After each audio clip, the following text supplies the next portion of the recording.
जय हिंद दोस्तों, मैं हूं नीलेश और मैं आप सभी का स्वागत करता हूं मेरे इस नए YouTube चैनल पर जिसका नाम है रोबो ट्रेडिंग। तो चलिए हम स्टार्ट करते हैं आज का सेशन जो है robo trading versus algo trading. Robo trading and algo trading में डिफरेंस जानने के लिए हम एक एग्जांपल लेते हैं। तो समझ लीजिए कि मुंबई में एक शुभम नाम का बिजनेसमैन है, उसकी खुद की जगह है और उसके पास पैसे भी है। वो मुंबई में 100 फ्लोर्स का एक टावर कंस्ट्रक्ट करना चाहता है। तो शुभम पहले क्या करेगा, वो पहले खुदाई कर लेगा, सीमेंट एंड स्टील से वो पूरा बेस तैयार करेगा, बाद में कुछ कॉलम कंस्ट्रक्ट करेगा, स्लैब कंस्ट्रक्ट करेगा, बाद में कुछ ईंटों से कंस्ट्रक्शन करके उसको प्लास्टर और बाकी सब चीजों से वो उसको डेकोरेट करेगा। राइट, जो शुभम कर रहा है वो है एक्चुअल इम्प्लीमेंटेशन। राइट, तो क्या शुभम डायरेक्टली कंस्ट्रक्शन चालू कर देगा?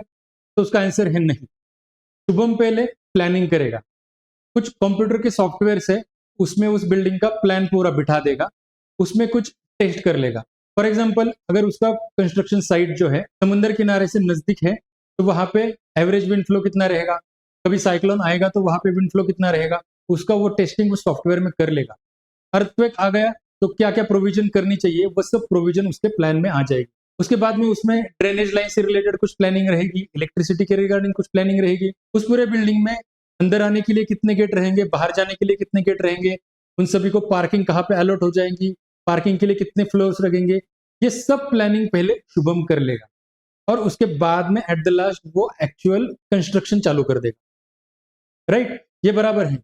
तो यही सेम चीज शेयर मार्केट में जब हम कोई स्ट्रेटेजी बनाते हैं, कुछ ऑटोमेशन करते हैं, तो वहां पर भी सेम होती है। जब हम एक्चुअल इंप्लीमेंटेशन करते हैं वो होता है अल्गो ट्रेडिंग, और एक्चुअल इंप्लीमेंटेशन या फिर एक्चुअल एग्जीक्यूशन चालू करने से पहले उसका जो प्लानिंग किया जाता है वो होता है रोबो ट्रेडिंग।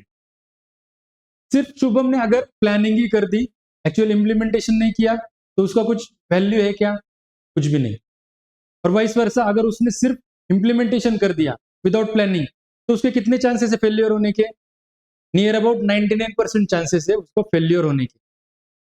राइट, तो सेम इसी तरह अगर हम सिर्फ अल्गो ट्रेडिंग इस्तेमाल करेंगे या फिर सिर्फ रोबो ट्रेडिंग इस्तेमाल करेंगे तो भी कुछ फायदा नहीं। सिर्फ रोबो ट्रेडिंग से हमने प्लानिंग कर दी, एक्चुअली एग्जीक्यूशन ही नहीं किया, तो उसकी वैल्यू 0 है। और अगर सिर्फ हमने एग्जीक्यूशन कर लिया विदाउट प्लानिंग, तो उसके फेलियर के चांसेस या फिर लॉस होने के चांसेस 99% है।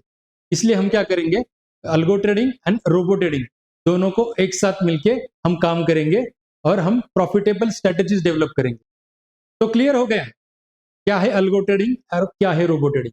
हाँ, तो मुझे उम्मीद है आपको properly algo trading and robo trading में डिफरेंस पता चल गया रहेगा। तो और एक चीज है, जो प्रॉफिटेबल स्ट्रेटेजी हमने बनाई है उसको अपडेट रखना भी जरूरी है। तो उसके लिए रोबो ट्रेडिंग बहुत फायदेमंद हो सकता है। फॉर एग्जाम्पल, कोई भी प्रॉफिटेबल स्ट्रेटेजी ज्यादा से ज्यादा 7 महीने 8 महीने या फिर साल भर काम करती है, उसके बाद में उसका परफॉर्मेंस कम हो जाता है। तो अगर उसके लिए हम रोबो ट्रेडिंग की मदद ले तो आसानी से स्ट्रेटेजी को हर महीने अपडेट कर सकते हैं। मार्केट की साइकोलॉजी कुछ भी चेंज होती है तो हम रोबो ट्रेडिंग के जरिए उसे इजिली ग्रास्प कर सकते हैं और उसके अकॉर्डिंगली हमारे स्ट्रेटेजी में हम अपडेशन कर सकते हैं। तो सिर्फ प्रॉफिटेबल स्ट्रेटेजी बनाना ही नहीं, तो उसको कंटिन्यूअसली अपडेट रखना, ये दोनों चीजें हम robo trading and algo trading की मदद से यहाँ पे आसानी से कर सकते हैं। उम्मीद है आज का ये सेशन आपको पसंद आया रहेगा। ऐसे ही कुछ interesting and robo trading related नई चीजों की जानकारी के लिए हमारे साथ जुड़े रहिए इस YouTube चैनल पर, जिसमें हम आगे देखने वाले हैं what is exactly robo trading, वो कैसे वर्क करता है और उसे कैसे यूज किया जाता है। तो उसके लिए आप इस YouTube चैनल को लाइक कीजिए, शेयर कीजिए एंड सब्सक्राइब कीजिए। तो मिलते हैं हमारे नेक्स्ट वीडियो में, तब तक के लिए करते रहिए सेफ ट्रेडिंग, रोबो ट्रेडिंग।